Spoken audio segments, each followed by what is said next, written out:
Tighten up, tighten up, tighten up, tighten up.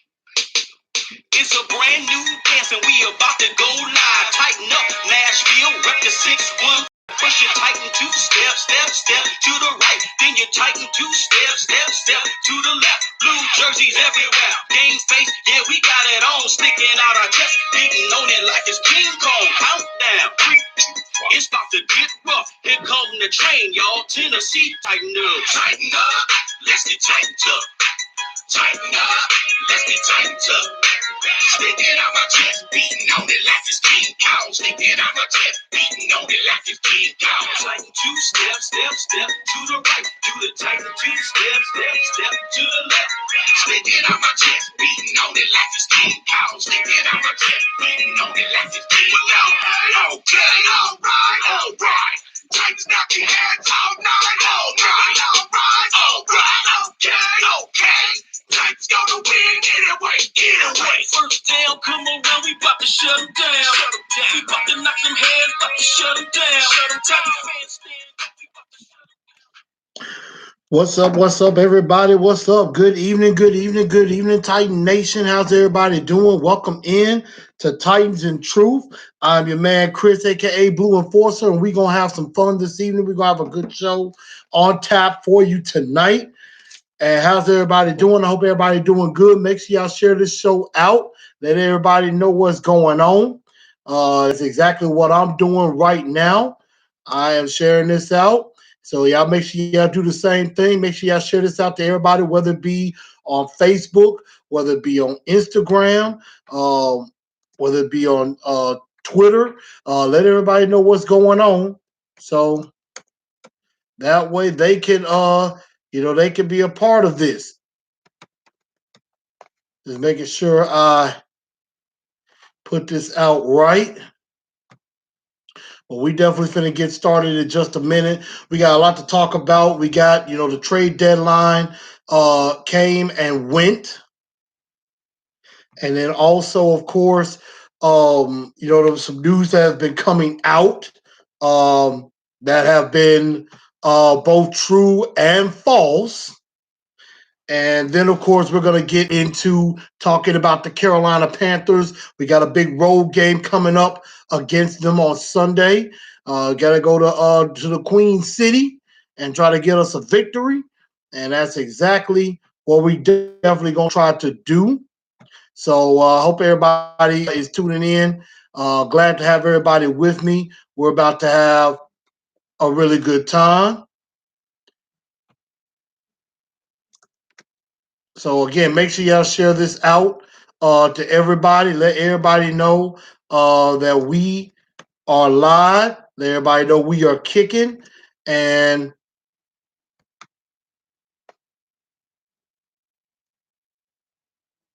I'm actually trying to make sure my some of my constituents, some of my guys know that the show is live, so that they might come on in and watch with me and watch and join.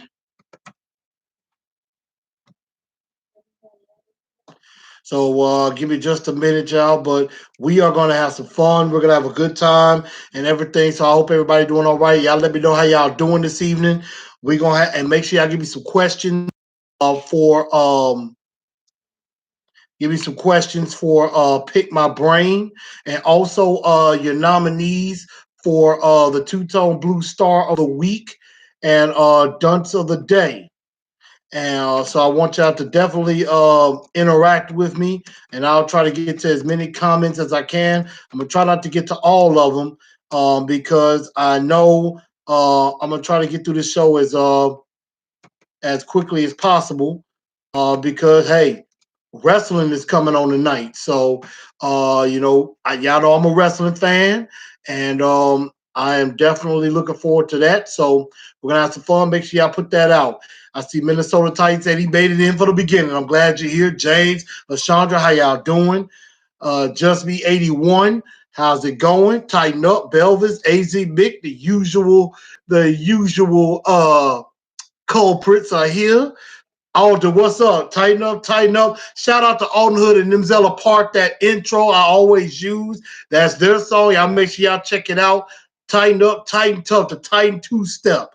Y'all see what's up, Reggie B, DO9. How's it going? I'm glad you're here. And DO9, you be careful. If you driving, please be careful. I don't want you to get into a wreck while watching me. You can listen to me, but I don't want you to get in a wreck now. Besides, I didn't know nothing. So can't come at me. Can't come for me. I didn't know nothing. But let's go ahead and get into this show and let's get started. Now, of course, the trade deadline just came and went. And as y'all can see, I got my Titan and Truth shirt on. I'll be having some new designs coming out probably before the end of the year. I think I'm going to try to get some new shirts made and stuff like that. And so be on the lookout for that. But the trade deadline has come and gone. And to the shocking revelation of Titan Nation, Titans didn't make no trades. Okay, I'm joking, y'all. I don't think any of us were shocked by that. None of us was really expecting the Titans to make a move. I mean, usually around this time, J-Rob usually stays status quo. And he did that once again this year. Did not make a trade. Probably sniffed around at Kenyon Drake, and but he ended up going to Arizona for a conditional 6th-round pick, which I think we could have offered that. I think we could have got him for that. The Rams, of course, traded Aqib Talib to Miami. Aqib Talib and a 5th-rounder to Miami for a 2022 7th-rounder. And I mean, Miami, as much as they suck, they're getting their capital up. They already got 3 first-round picks in next year's draft, in the 2021 draft, and I believe they have 2 first-round picks in the 2022 draft. So they are building up their draft capital very, very quickly. And I'm going to try to see if I can look up their draft capital and see what they got now. Give me a second. I'm going to try to see if I can find out what they have now. So we got the 2020, 2021 draft picks. And I'm trying to see if I can get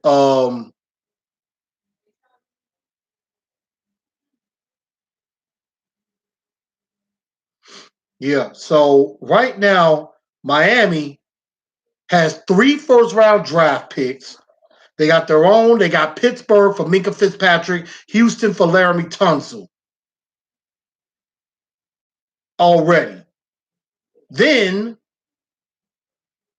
on day 2, they have their own 2nd and 3rd-round choices. So they got 3 first-round picks, 2 second-round picks, and I want to say that's it. They have about 6. They have 6 of the top 70 picks already.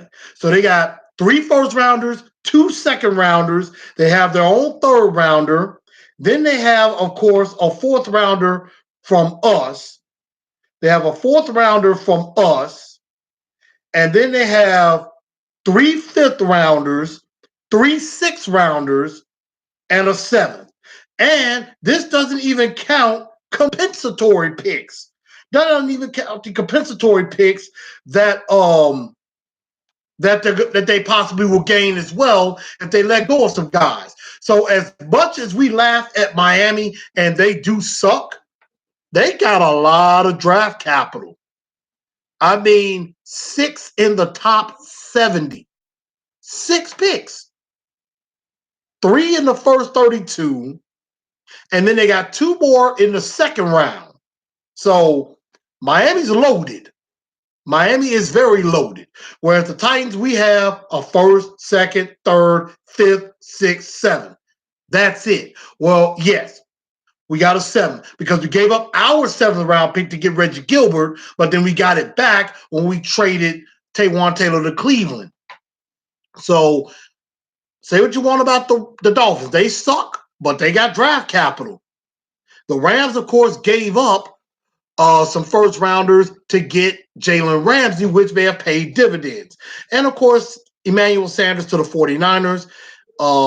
That was actually that paid dividends because I watched the Carolina game with San Francisco, and San Francisco just ran all over Carolina in that game, and that's something we'll get to later. But Sanders and Ramsey are paying immediate dividends for their new teams right now. But on the Titan front, you know, the Titans did work out two quarterbacks, one of them being Josh Johnson, who we played against last year when he was with Washington. And I believe the other quarterback's name is Heineke, if I'm not mistaken. I think he used to play for the Panthers. Not really good with his last name, but worked them out. So when I first heard that from Adam Schefter, my first mind is thinking, are they about to trade Marcus Mariota possibly?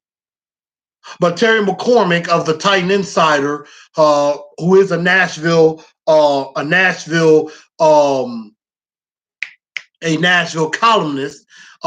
in the media, already came out and said the Titans are not going to be trading Marcus Mariota, and Marcus Mariota wasn't looking for a trade.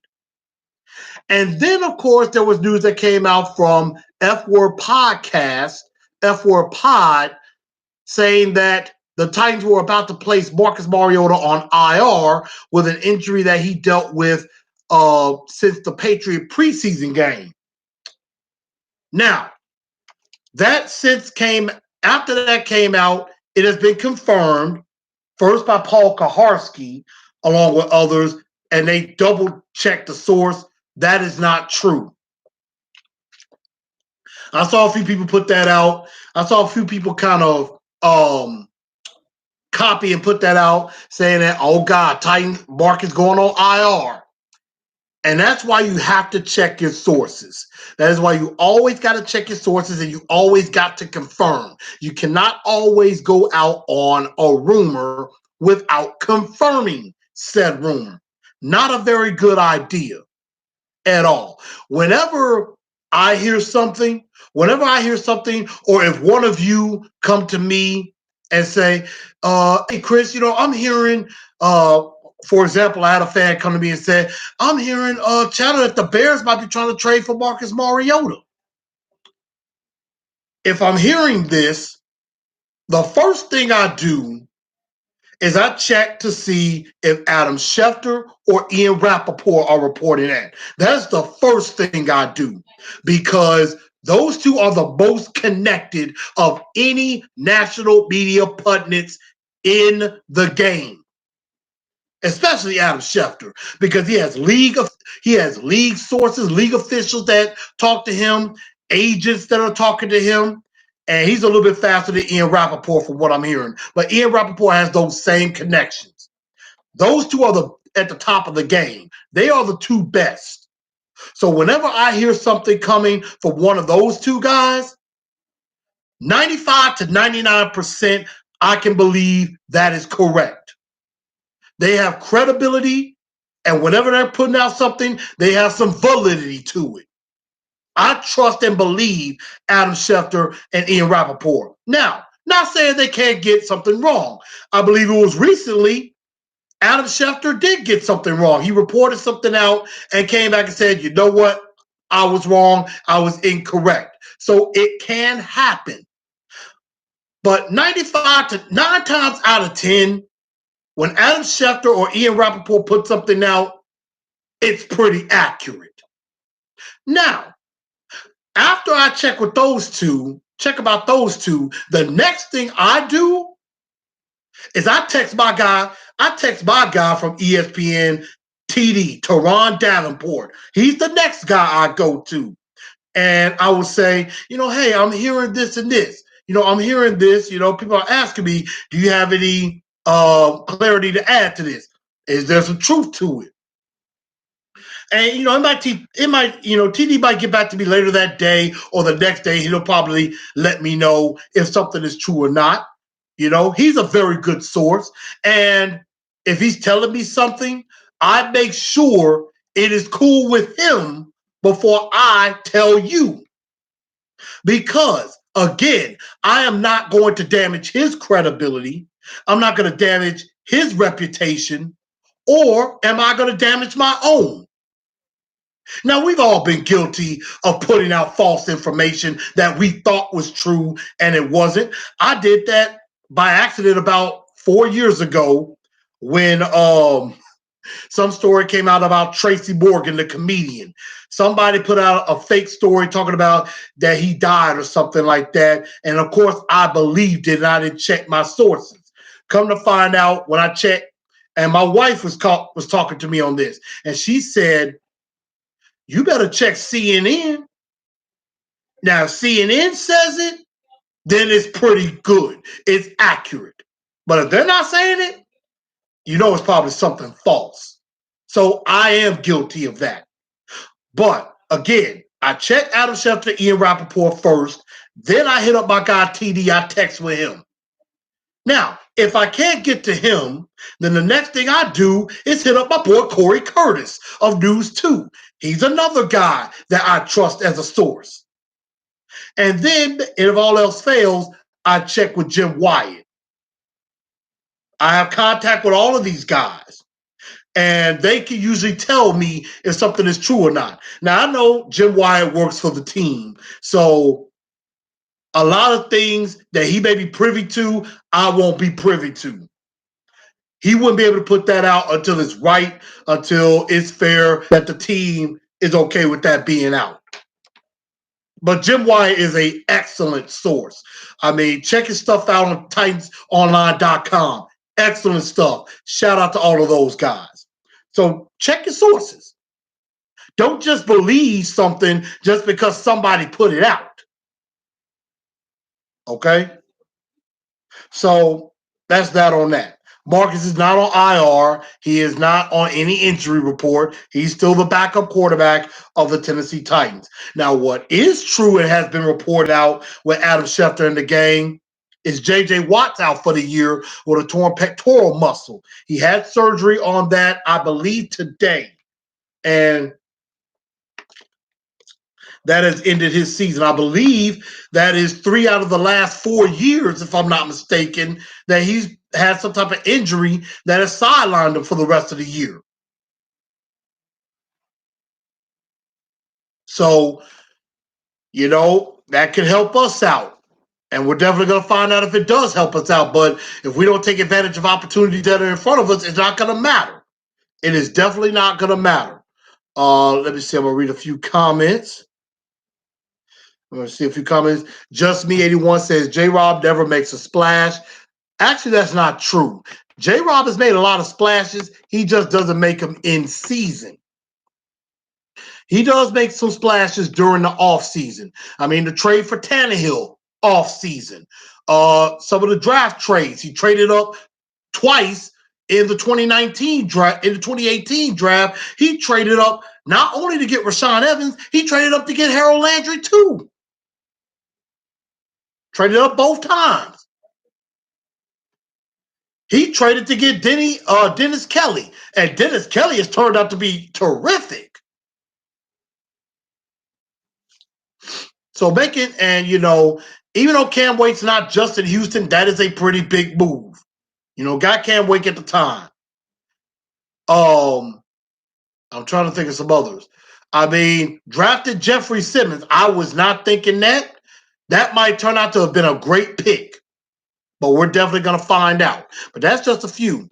Bought the pick just like the Browns did. Fuck. Yeah, that's exactly what Miami did. Let's see. Belvin said no one wanted Deion Lewis. There's nothing out there that we need that anyone would give up. Sounds about right. That's why I think Deion Lewis is still on the team. Yeah. A loaded Deion would have been nice. Maybe they figure out how to use him soon. We'll see. It's tight. Says a lot of people have us losing against the Panthers. We'll definitely talk about that. We wasted pressure time on 4th down, a fake field goal. Yeah, we'll definitely talk a lot about that. Happy Halloween to everybody. What's up, Joseph? Yeah, we're definitely going to talk about that quickly. Yeah, Hunter Kelly, I agree. In that game, when Derrick Henry broke out that long run, I was thinking another 99-yarder too. I was saying the exact same thing. Let's see.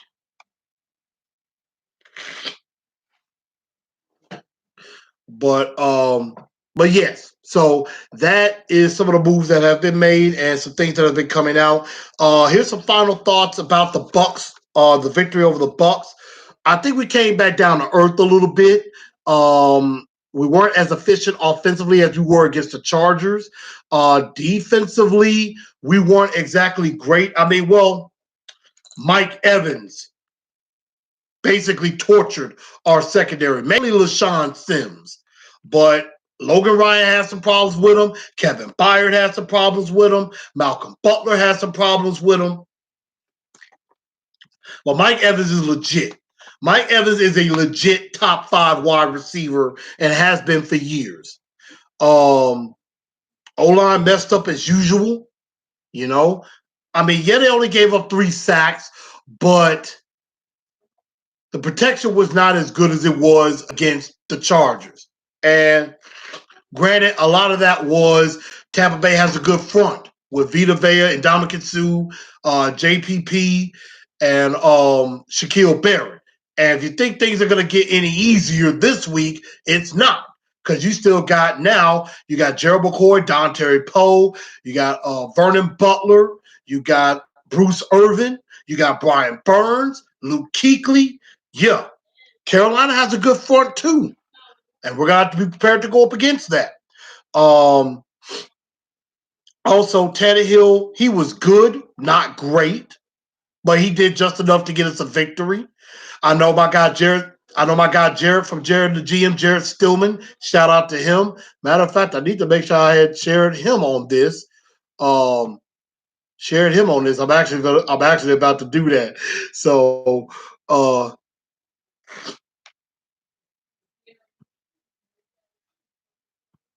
I'm actually about to go.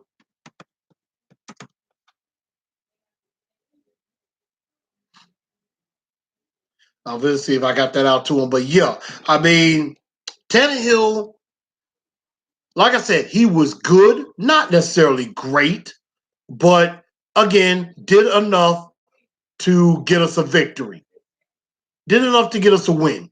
And that's good enough. You do what you got to do to win. And that's at the end. It doesn't matter if you win by a point or by 50 points. A win's a win. Now, I agree we could have did a lot better covering Mike Evans in the first half. We did a lot better in the second half on Mike Evans. Now, we did a good job against Chris Godwin. I will say that. Godwin was really not a factor. Mike Evans was doing all the damage.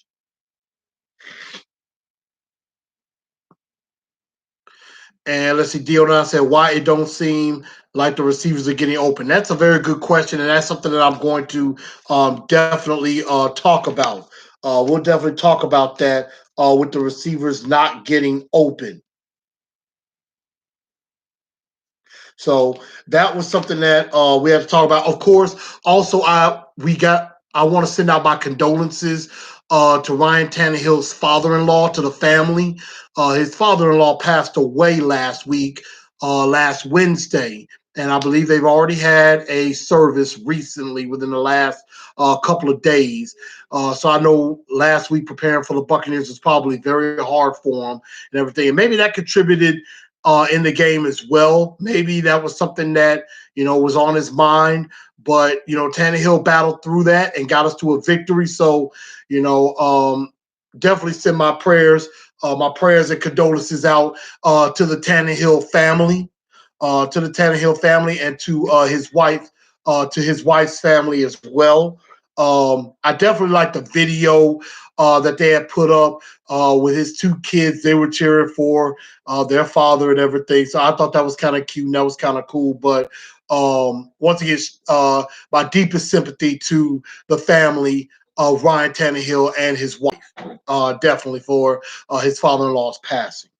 And then last but not least, we cannot stop without talking about the elephant in the room.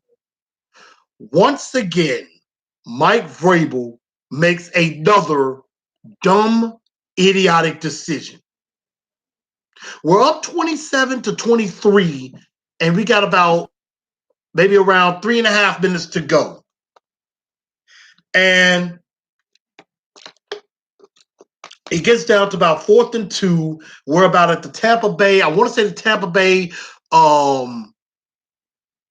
I want to say it's at around the Tampa Bay 30-yard line, if I'm not mistaken. And Vrabel decided to keep his offense out on the field and go for it.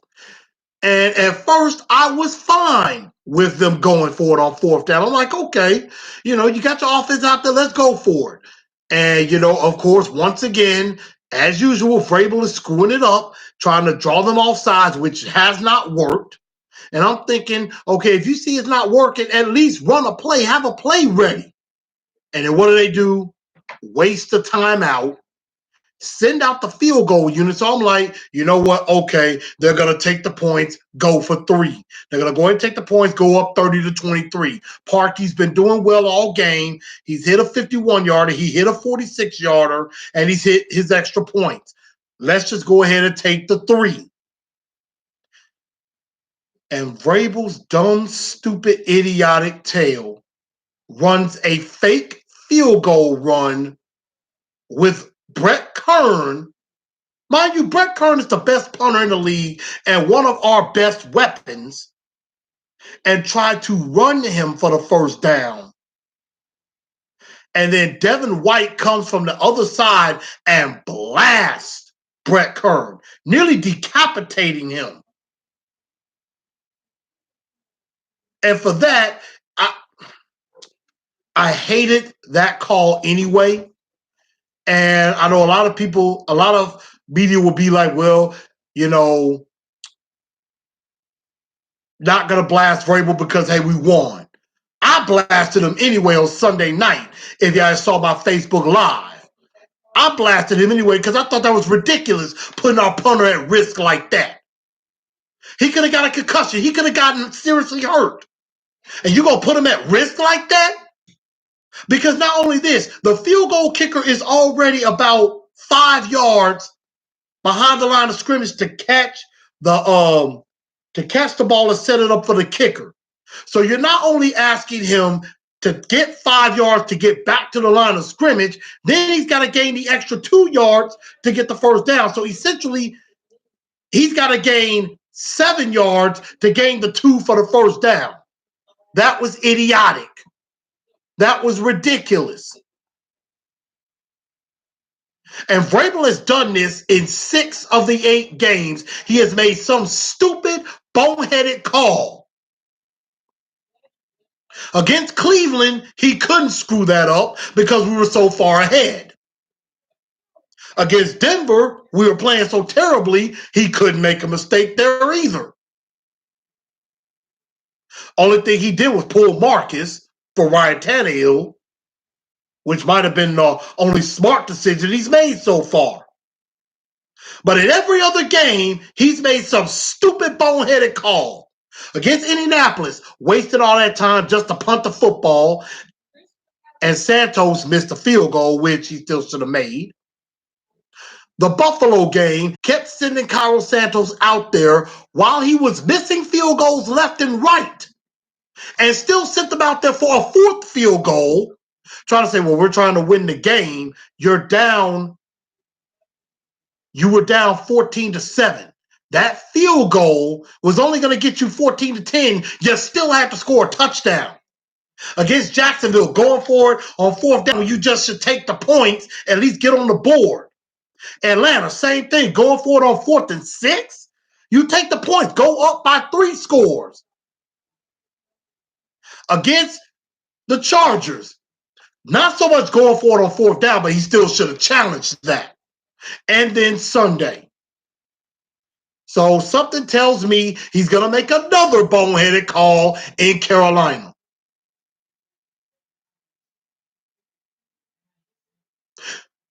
Which will bring me to a question I'm going to have on PMB. And this is going to be a question I'm going to ask y'all because it's actually my blue bombshell question, but I'm going to go ahead and put it on PMB a little bit later. So get ready for that. But now it's time for us to go and give out our two-tone blue Star of the Week. So I want y'all to get your nominations out. Who do y'all think is the two-tone blue star of the week. What's up, Tyler? Glad you're in here. I see AZ Mick already said Logan Ryan. Let's see. AZ Mick says Dunce is Mike Vrabel. Belvin says Mike Evans is that dude. Yes, he is. I definitely give him that. AZ Mick says Harold Landry looking good, which he did. He had a strip sack and fumble recovery. Belvin says, why is CD and AJB not on the field all the time? Art kills me with that. Agreed. Belvis says 28-yard. Now, you talking about 28-yard field goal that we would have attempted right there? I'm not sure. SC Joe says, last time we defeated the Panthers back in 11, Jake Locker, Newton's rookie season. Panthers destroyed us in 15. Panthers got destroyed by San Francisco. And yes, shout out to Buck Rising. I know I heard that Brett Kern was on his 615 sessions yesterday and said he's fine, he's good. So I definitely appreciate that. Derek, I appreciate you on that. Yes, smash the like button. Smash the like button. Smash that share button. That share arrow. Definitely do that. Belvin says Logan Ryan. Derek Roberts says Tannehill is playing within himself. Derek Roberts also said Casey for the fourth down smash at the end of the game. I agree. He had a sack as well.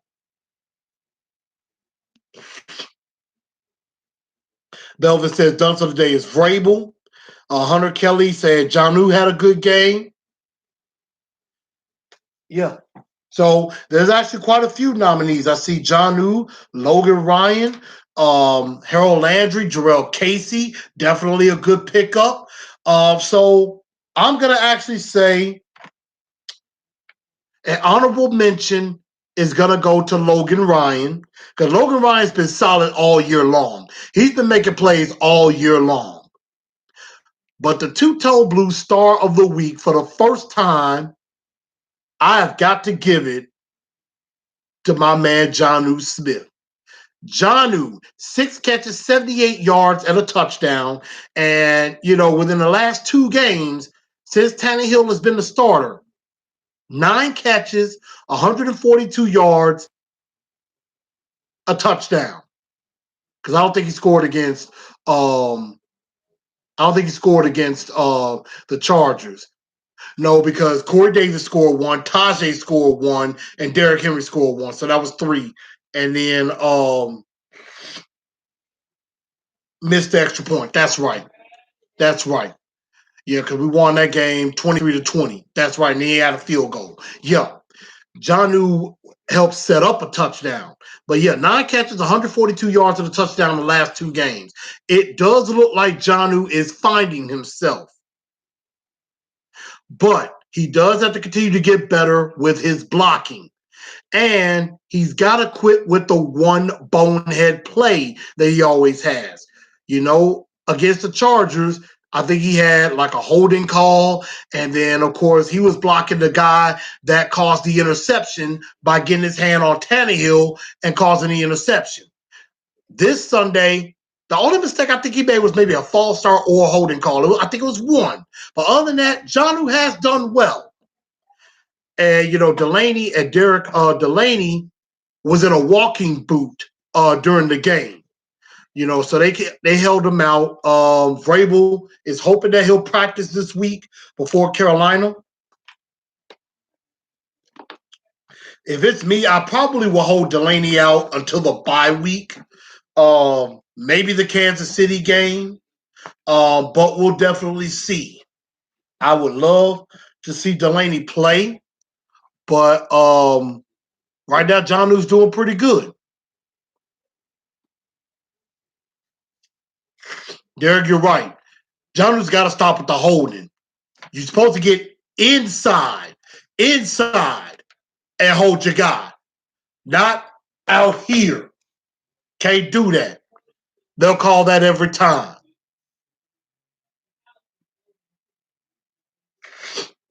And, Dion is a very good pass blocker. That, I agree. but Dion has not done much in catching the ball or running the football, rather. But Dion is a pretty good pass blocker, I guess. But Jonnu does struggle with his blocking, as Tyler agrees with me on that. So, two-tone blue star of the week, Jonnu Smith, had another 6 catches, 78 yards in this game. But wherever there is a star of the week, there is also a dunce of the day.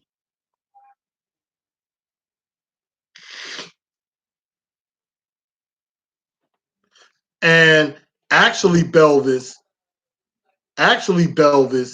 he only has 2 interceptions. He has 5 touchdowns, 2 interceptions. He had the interception in Denver. He threw one in against the Chargers. He did not throw an interception in this game. He's thrown 5 touchdowns. So it's 5 TDs, 2 interceptions. So who is y'all dunce of the day? I already saw a few that said Mike Vrabel. I want y'all to see. No, Belvis, that's incorrect. Tannehill only threw 1 pick in Denver. Marcus threw 2 picks in Denver. Marcus threw 2 picks in Denver. Tannehill threw 1. Tannehill did not throw 2 picks in Denver. I can confirm that.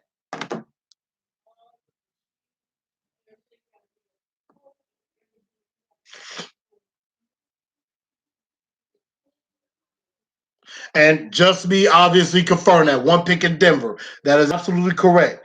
Tannehill threw 1 pick in Denver. He's only got 2 picks on the year. He did not throw a pick against Denver. I mean, not Denver, Tampa Bay. Okay. So who are y'all dunces of the day? Jamie Holloway, what's up? Thank you. I appreciate that very much. Adoree was back practicing today. So I saw that on the report with Kaharski and Jim Wyatt put that out, and Teron put that out as well. Adoree is back practicing. I believe Sharif Finch was getting some work. Saffold was back practicing. Delaney was not. Let's see. Yeah. Tannehill, 5 touchdowns, 2 interceptions, 73% completion. But who do y'all think is the dunce of the day?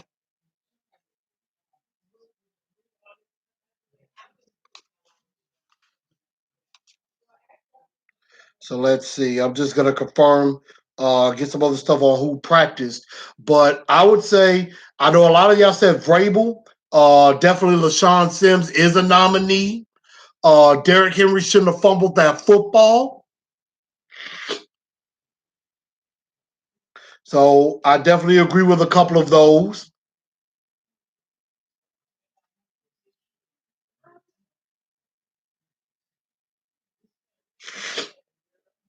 Wow, looks like a couple of offensive linemen are dealing with concussions. I know Saffold is in concussion protocol right now. Let's see. Saffold practiced limit. He was limited.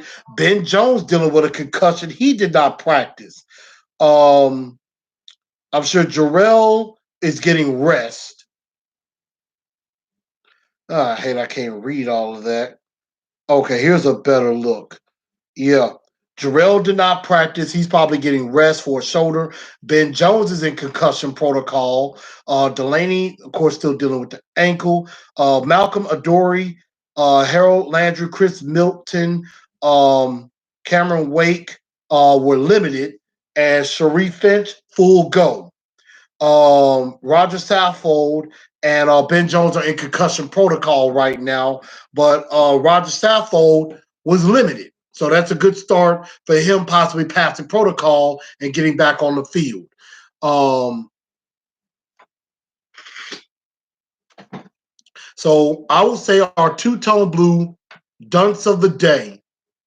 I wanted to give it to LaShawn Sims, but once again, another player gets bailed out because of our beleaguered and idiotic headstrong head coach, Mike Vrabel, once again, is our dunce of the week. I believe that is like 3 weeks in a row that he's gotten it. Because, I mean, Vrabel continues to make stupid, boneheaded decisions. And somebody needs to be in his ear and tell him, no, that is not a good idea. Do not do it. But he's the head coach. Only person that might be able to tell him different is John Robinson or Amy Adams Strunk. And it just seems to me Mike Vrabel is trying to find a way to cost us a football game. And one of these days, it's going to burn us. Buffalo, it kind of did. Indy, it kind of did. But one of these days, it's going to really cost us a game. And it's pathetic. Sometimes the aggressive decision is not the smart one. Yes, it's great to be aggressive. I like the fact that he's aggressive, but you, again, have to be aggressively smart. You have to be smart. If it's me, I'm taking the points in that situation. Now, if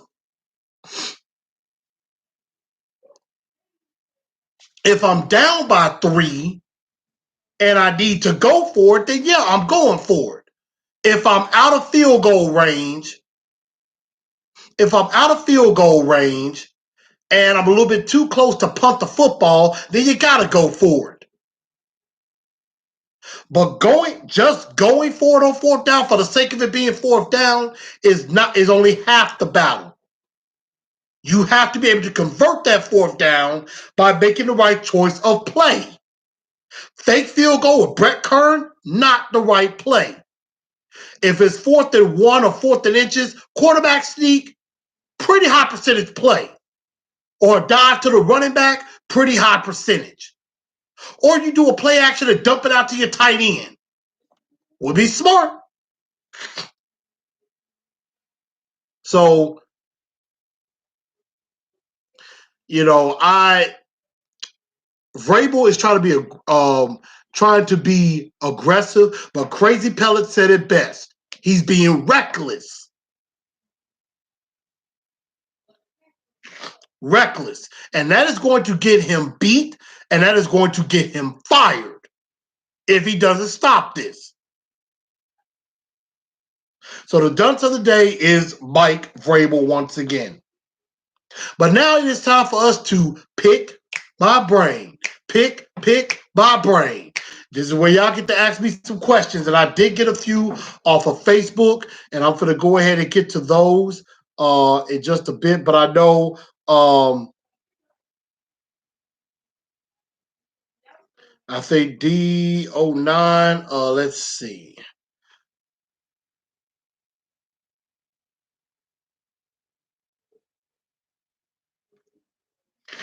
D09 says, why doesn't it seem like the receivers are getting open? That's an excellent question, and I'm not really sure how to answer that. Maybe it depends if they recognize the coverage that they're going up against, or maybe that these corners are playing bump and run, where they're right up there on them and they jam them, which I think a lot of corners are trying to do against us. They figure, well, if you give them room, they're going to kill you. So the best thing to do is to get up on them, jam them at the line, knock them off their spot, and then that knocks off the timing of the route and knocks off how the quarterback gets the ball to them. Because, you could do that whether it's in cover 1, cover 2, cover 3. A lot of times corners play off, I believe it's on cover 2. But cover 1, it is like a lot of man-to-man coverage, especially on the outside. And so, again, that's probably how they get to these receivers. They're right there jamming up on them, knocking them off of their spot. And receivers, you have to fight to get back to the football. Especially if you see your quarterback's in trouble, you fight your way back to the football. You fight your way back to your quarterback. And if you're going to run a route, especially in a third down situation, run a route that gets past the first down marker. Do that. Belvis comes in and says, Why is CD and AJB not on the field all the time? Killing me with that platooning receivers. That's an excellent question too, because I was at the game, and there were a lot of times I did not notice AJ Brown on the field. And I'm like this. You had the 32nd ranked pass defense in the league. Why are you not throwing the ball? And I've been saying it for the longest. Use the pass to set up the run. I know a lot of people want to use the run to set up the pass. I've been saying it for the longest. Use the pass up the run. Arthur Smith just doesn't seem to want to do that. And I mean, if you use your receivers more, if it's me, I am making sure that A.J. Brown and Corey Davis get at least 7 targets apiece. 7 to 10 targets apiece. If I'm throwing the ball 30 times, out of those 30 times, at least 14 to 15 times is going to be between those two.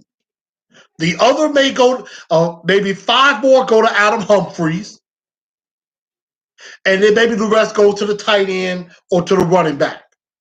But I am making sure I force feed those 2 guys. I am making sure, I try to make sure that Corey Davis and A.J. Brown at least have 5 to 7 catches a game. Both of them. Because they should be the focal point. And I hate the fact that Arthur Smith does not use them right. And a lot of people want to hate on Corey Davis. Corey Davis has the talent to be the number 1 receiver and be a top 5 receiver. The problem is he's in the wrong scheme. This is not a scheme for Corey Davis. And really, this is not a scheme for A.J. Brown either. Both of them can block. But I prefer a little bit more of a wide open offense. Something that utilizes both of their skills. Get the ball to them and let them run after the catch, just like the Charger game. They should be running the exact same offense that they were running against the Chargers. And the Chargers were a better pass defense, and we were throwing the ball all over them.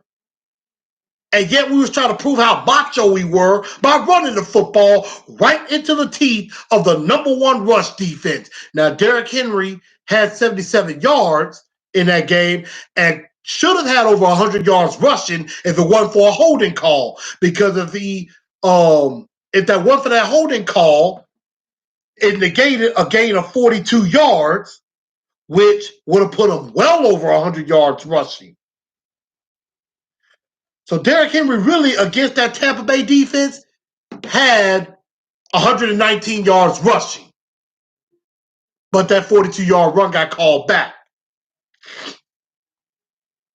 But yeah, Arthur Smith kills me with that. I'm like, look, don't keep taking people out when stuff is working. Leave them in. So let's see. Y'all excuse me. Noah's trying to run. Y'all forgive me, my allergies like to act up. See, Tyler said, you see, I posted we were getting phone calls for Dory. Yeah, I heard about that, but I knew they weren't going to trade a Dory. I do that. Why is Sims still on the team? Hey, because we need 4th or 5th corners. And I mean, Sims is a pretty decent corner, but as a lot of people said, he's the 4th corner for a reason.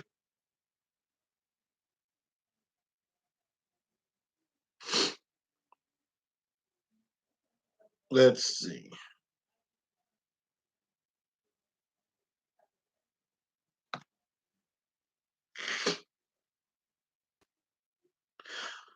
Let's see. We got to fire Arthur Smith if he hasn't been resigned. I don't know, because I don't know if John Robinson's going to have the balls. I mean, right now, he would have to get rid of Vrabel, because Vrabel's going to keep his guys. He's going to be just as stubborn as Mike Mularkey. Plain and simple.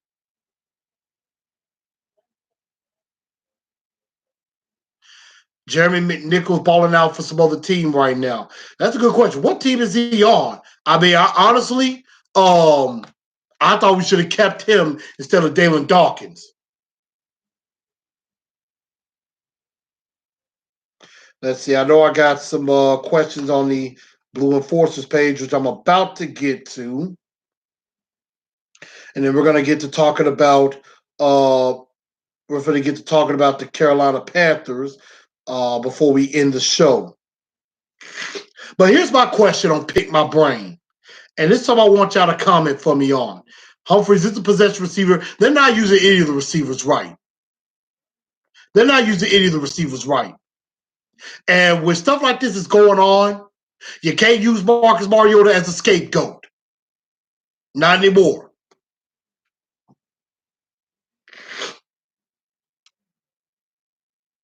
And DO9, I hate that too. I've been hating that for years. Corners never look back for the football. I hate that. I really do. Let's see. Butchie comes in and says, do you think we make the playoffs? We're going to have to win 10 games to make the playoffs. We're going to have to go 6-2 the rest of the way to possibly make the playoffs. And we may have to go 7-1 to win the division. But we can get to 10-6, but we're going to have to beat Indy. We're going to have to beat Houston twice, and we're going to have to beat Jacksonville. And we might be able to do that if we split with Houston, but we need to make sure we at least beat each of our division teams. We got to beat Jacksonville, we got to beat Indy, and we need to at least beat Houston once. And that first game of Week 15 is the one we got to win. Game-by-game prediction for the rest of the season. Actually, I have that. Carolina, I will get to later today. Right now, Kansas City, this kind of ruined. I mean, I said I had Kansas City with a loss. I thought we would lose to Kansas City. After the bye, I have us beating the Jags, Indy, Oakland, and Houston, and New Orleans. So I have us going on a roll, although that could change. And I have us losing to Houston in the year.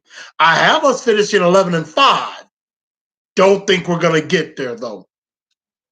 And as of right now, in my picks, I'm 3-5 with getting my picks correct. So I'm not doing very well myself. I think Watt's a huge loss for the Texans. I agree. That is a big loss because Whitney Merciless is the only pass rusher they really have. But it's not going to matter if we don't stop Deshaun Watson. We have got to put him on his back and make sure that DeAndre Hopkins and Will Fuller don't run all over us.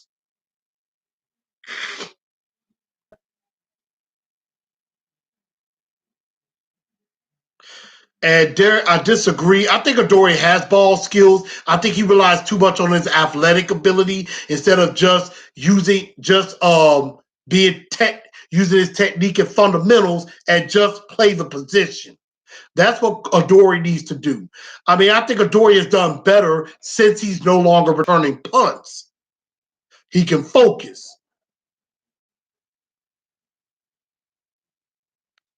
Let's see. Jamie says, do you like the way Tannehill's played so far? It's not awesome, but it's pretty good. I like it. I just hope it continues. We're 2-0 with him as quarterback. So hopefully it keeps going. He's very steady. Let's see. Will one Super Bowl help Tannehill surpass McNair? Absolutely not. Steve McNair is still the greatest quarterback in this franchise's history. If Tannehill wins the Super Bowl, yes, that is a big deal. But McNair is still the greatest, without a doubt. Let's see.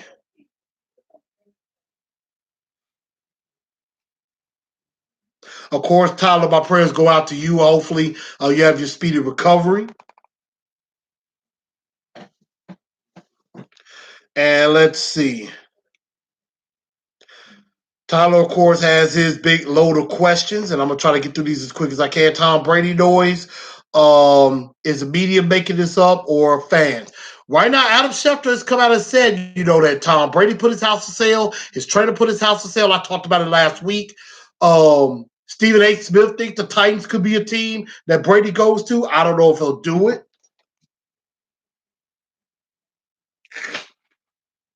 Excuse me. Um,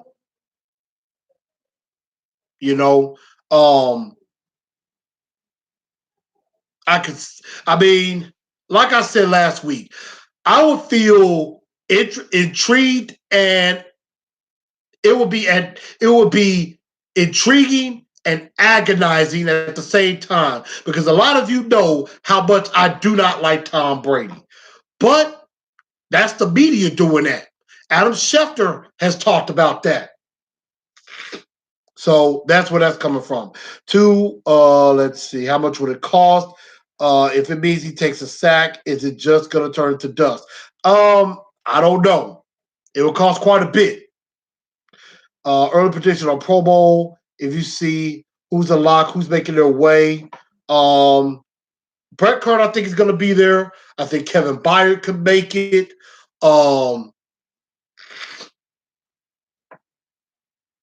If Derrick Henry can keep his stats up, I think he's got a shot. So I think there's at least, I'd say there's about 3 Pro Bowlers. I think Logan Ryan could get there too, without a doubt. So let's see. Jarrell Casey's definitely making their way. Weakest link on the defensive backs, I will probably say LaShawn Sims and Todd Smith. That's why they're the 4th and 5th. Of the starters, Adoree needs to step it up a little bit more, but he's played better. Out of the coaches, who's the weakest link? Obviously, I'm going to start at the top, Vrabel. But of our assistants, yeah, I would say Keith Carter is the weakest link. He's got to go. I don't know how he still got a job. What do you make of the trades? Interesting. But I didn't really read much into it because none of them involved us. Going into the tougher part of the schedule, do you think the O-line is starting to sync up? I don't know. We're definitely going to see. I mean, sack numbers have been better. I mean, we've only given up 5 sacks in 2 games. We've given up 5 sacks in 2 games. But that's still not good enough. We need to have consecutive games where we don't give up any sacks. Who's the quarterback in college? Who's the quarterback of choice in college? Of course, I love Joe Burrow, but I think he's playing his way right out of our range. I'm gonna go take a look. I'm gonna definitely have to take a look at some stuff with Jacob Eason. Jordan Love, I think, is too much of a risk. Jake Fromm, maybe we could get him in the 2nd round. Latest mock draft that I saw did not have Jacob Eason or Jake Fromm in the 1st round. So maybe those are 2 guys we can steal in the 2nd round and get an offensive lineman in the 1st round. So we'll definitely see.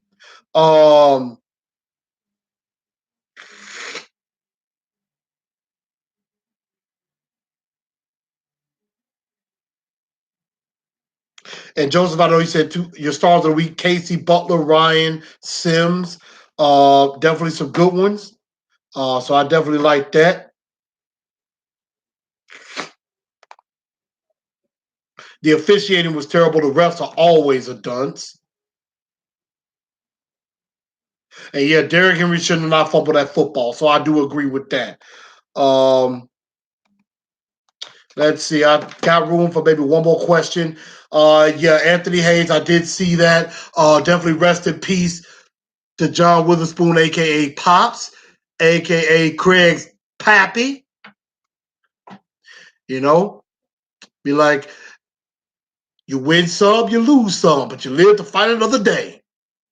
Got that love, go bang, bang, bang, and I want to run. Go bang, bang, bang. You gotta love, go bang, bang, bang, until you and me again. Okay, enough of that. That's just something I remember on that. Be like, the word today is job. J-O-B. Remember that. So that's what's up with that. J.R. Brown did do well. So now let's go ahead and get into previewing the Panthers. We're about an hour into the show. Let's go in to the Carolina Panthers. Here are the rankings right now. The Titans right now offensively 20th in running the ball, 28th passing the ball, 27th in total offense, 26th in points scored. And we're tied for first with the Jets with sacks allowed. Not good. Defensively, 12th against the run, 16th against the pass, 9th best defense, 4th best scoring defense. Tied for 10th in sacks with 22. Our numbers are starting to dip a little bit. I mean, Winston threw for 300 yards, but, I think our numbers are going to get back to normal. So, we're the 9th best, we're top 10 defense, and we're a top 5 scoring defense. Very, very important. Let's see. Crazy says, watching the NBA or the World Series? NBA. I don't really care for baseball like that. I mean, I'll probably peek at the World Series, but I don't really care for NBA. Is Sharif Finch playing? He's practicing. He went full participation today. So we'll definitely see how it keeps going during the week. Carolina, on the other hand, offensively, 10th in running the ball, 25th in passing the ball, 23rd total offense, 13th in points scored, and 9th in sacks allowed have allowed 23 sacks. Defensively, they're 27th against the run, 5th against the pass, 17th total yards, 24th in points allowed, but they're second in the league in sacks generated with 30. So that tells you offensively, they're not very good at passing the ball, but they do run the ball well with their star Christian McCaffrey, who is scary. But they do give up sacks. But defensively, they're stout against the pass. They are very vulnerable against the run. And they do give up points.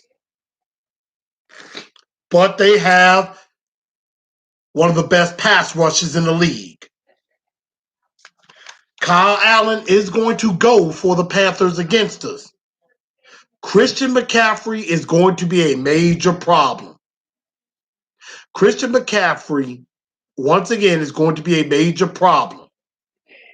You got Curtis Samuel and DJ Moore. These guys are speedsters. These guys do quite a bit, and especially Curtis Samuel. He not only can go deep and catch the ball, a lot of times they'll run some reverses with him. They'll run the ball with him from time to time. He's an all-purpose player. And we can't forget about Greg Olsen. Greg Olsen, a journeyman tight end. And we have had our issues covering tight ends in the past. Defensively, that front is fierce. With Gerald McCoy, the former Buccaneer, you got Dontari Poe, who is, of course, from my alma mater of Memphis. You got Brian Burns from Florida State, who has been very effective in the pass rush. Bruce Irvin as well. Vernon Butler, who had a couple of sacks against Tampa Bay a few weeks ago. Of course, the mainstay of the defense, big Luke Kuechly, who has just been an all-pro many, many years. And, of course, Eric Reed is a good safety. So they got the talent. They're 4-3. And this Panther team is a good football team, very well coached by Ron Rivera, which leads me to knowing that they got destroyed by the San Francisco 49ers 51-13. The 49ers ran all over them, gave up over 200 yards rushing in that game. They surrendered 7 sacks on Kyle Allen. Nick Bosa had 3 of those. And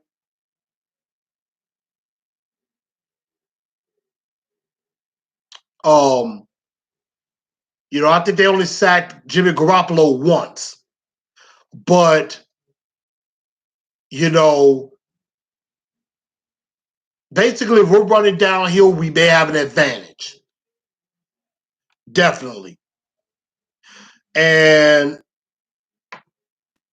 that leads me to not the 4 points of victory, but the Blue Enforcer 5 points to victory. Point number 1, and this is the most important one of the season. Stop Christian McCaffrey at all costs. I don't care what we have to do. We got to shut that dude down by any means necessary.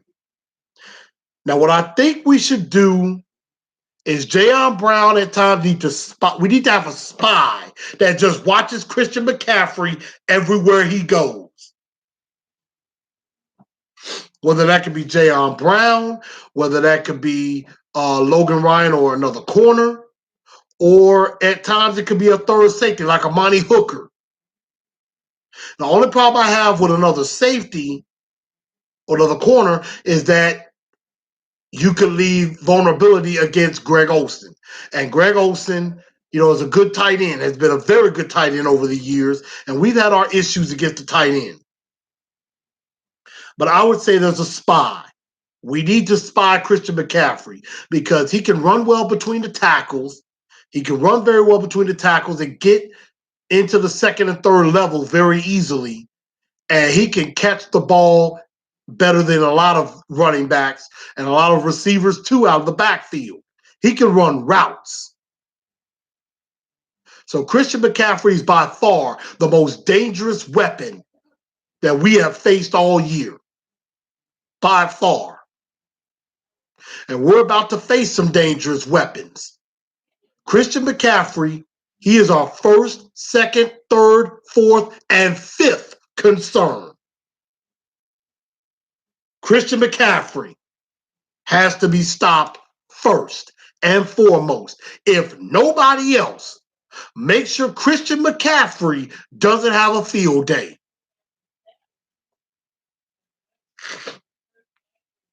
Now, if somebody else happens to go off a little bit, okay, I'll deal with that. But as long as Christian McCaffrey is not. Second point, do not give up on the pass rush.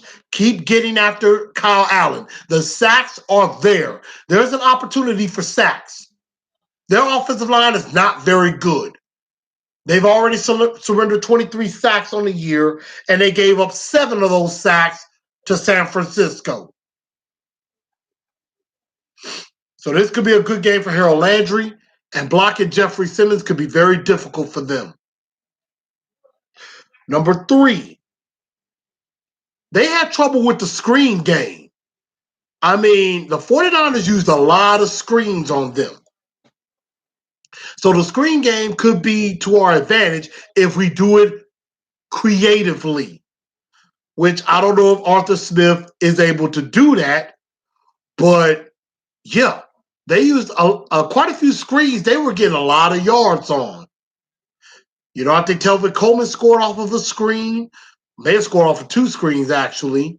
And then I think another play that they did was they used Deebo Samuel. He comes in motion, kind of gives a shuffle pass to him. He runs into the end zone.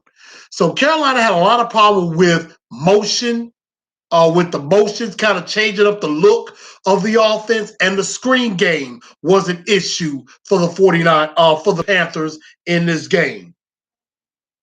So we got to be creative.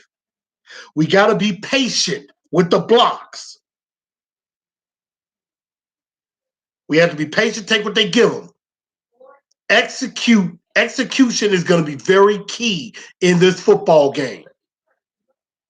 Number 4, no negative plays for Derrick Henry. They can be ran on. I mean, they are 17th, they're 27th against the run. They average giving up over 135 yards a game. Derrick Henry should have a pretty nice day, even with that front.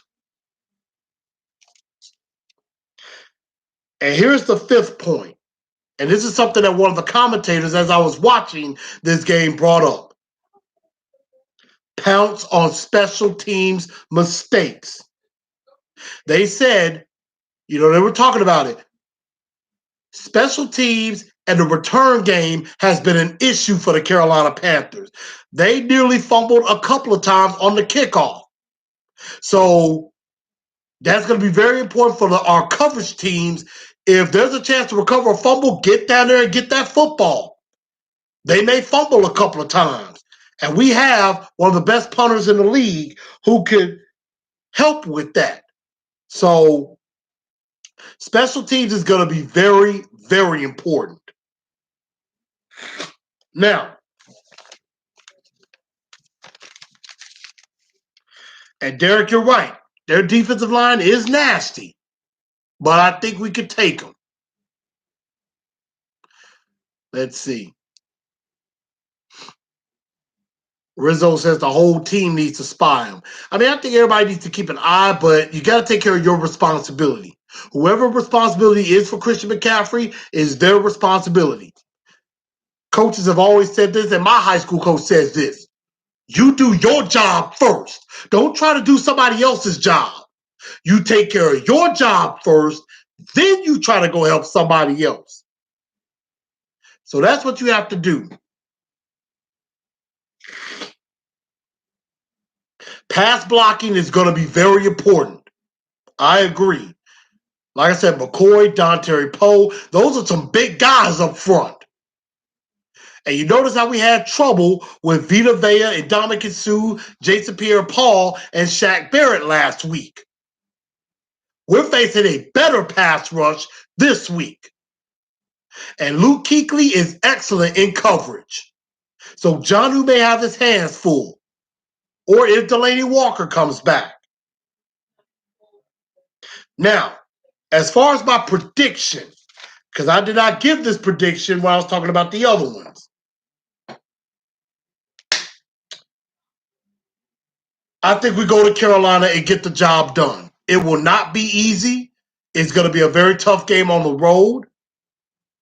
But I am going to go Titans 20, Carolina 17. I think it's going to be a close ball game. It's going to be a dogfight. I think our defense can get after Kyle Allen. And I think we do just enough to take care of business. And here is a hot take prediction.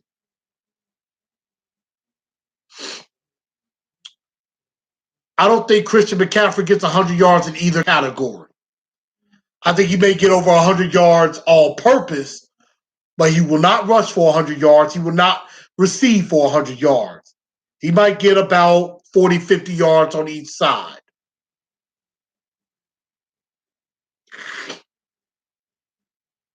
But I'm choosing Carolina as the victory.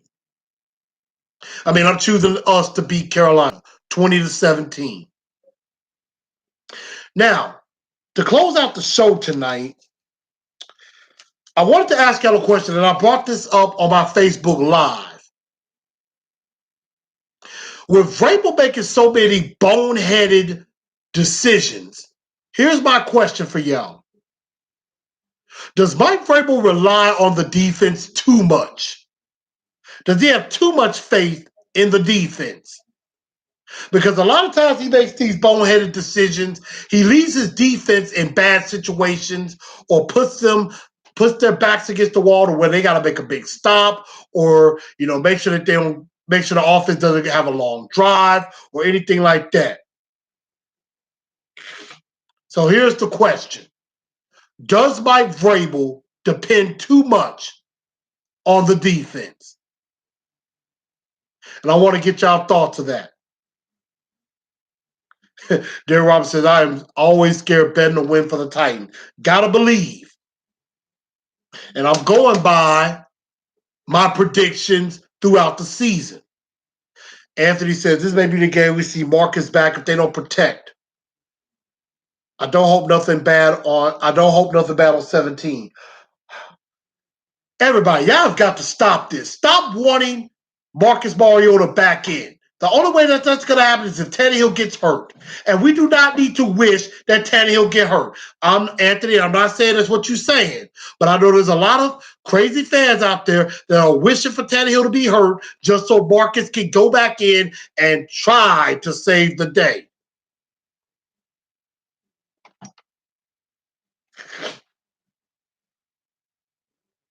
Darren Robinson says, of course, Vrabel does.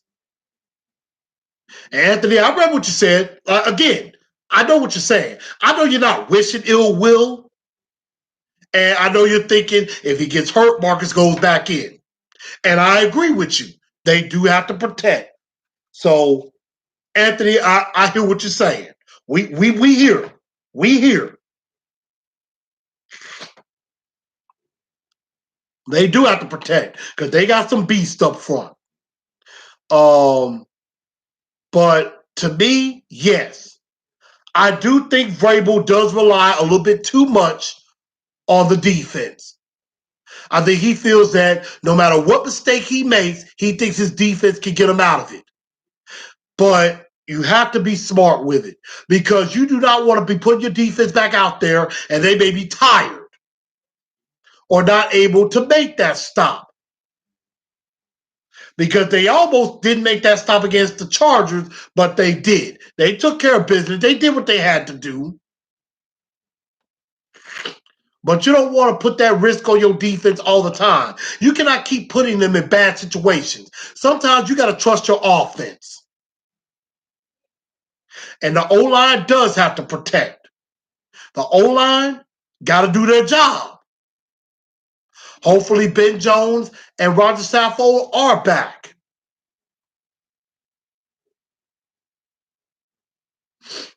And, you know, Vrabel, I think a lot of times think that he can do no wrong. And, yeah. And I think Jared was saying this on Jared the GM earlier. He was basically saying, you know, I think a lot of us fans don't trust Vrabel. And I agree. I don't trust him. I don't trust our head coach right now. I don't trust Mike Vrabel. He's proven that in 6 of 8 games, he's made one boneheaded decision after another. And he's due to make another one in this game. At some point, John Robinson or Amy Adams-Strunk needs to tell Mike Vrabel, either hire an analytics team that can advise you or get an offensive advisor to help him, or don't do this crap. Sometimes it is okay to play it safe. So, Darren Robinson, he still hasn't passed Malarkey yet. No, here's the thing. Malarkey didn't make a lot of boneheaded decisions like this. Now, he made a few. I agree. The whole not trying to change the staff thing, yeah, that was stupid. That basically was the nail in his coffin. But Malarkey never really made any stupid boneheaded calls like this. So, and like I said, Crazy Pellet, you're right. It's about being smart. You got to be aggressive but smart. Be aggressive, not reckless. And yes, because now we're going into the tough part of our schedule and we got to win some of these games because we did not take advantage of everything that was in front of us. Andrew Luck being gone. Watt now out. No Nick Foles and Jacksonville and everything. The division was gift wrapped for us, and we never took advantage of that situation. And now we have to win some of these games. So that's something that we got to do. But I pray to God Vrabel doesn't make a stupid call, but he's probably going to do that. But y'all, that is my time for this evening. Thank y'all for tuning in to Titans and Truth. Make sure y'all share this show out. I will definitely hit y'all up as the week go by. I will definitely be talking to y'all on Sunday night after the Carolina game. And I hope all of y'all have a good rest of the evening. I'm about to go watch me some wrestling, and I will holler at y'all on Sunday night, Facebook Live. Go join the TNT Enforcers page. That way, y'all will be able to see my reactions. Okay? And yes, that was bad, losing on McNair retirement day. But tighten up, be tight and tough all. Good night. Y'all have a safe and good night.